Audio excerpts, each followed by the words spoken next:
on getting a booster or a vaccination, similar to what we've heard, Professor, comorbidities, and especially if you're older, 60 or 65 plus, or not? Yes, absolutely. I mean, it's not the same virus it was, fortunately. So for most people, it's just going to be a bad cold. However, if you have lung issues, if you have COPD, if you're of older age, very young babies who may be at risk, they should talk to their doctors. But anybody who has, as you say, comorbidities or is older, more vulnerable, immune system issues, these are people that need to take this seriously and proactively. And if it does happen, get some help, because Paxlovid really does help for patients who are experiencing symptoms that could worsen.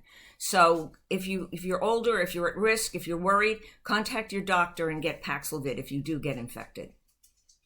All right, and finally, so do we see the herd immunity here, which everybody said would happen, but would take 2, 3, or 4 years? Is this helping us now, Professor Crawford? Absolutely. Is this building in? Is Oh, building yes. In here? Oh, yes.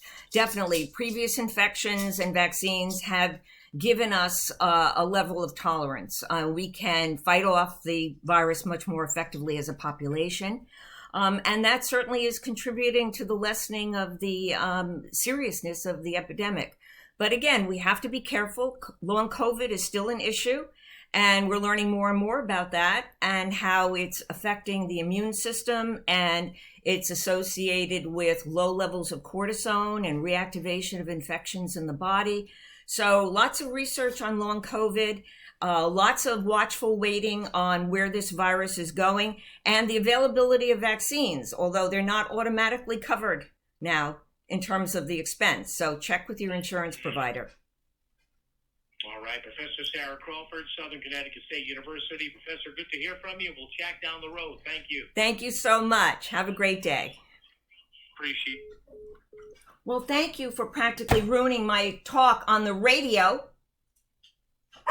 Yeah, you were really bad.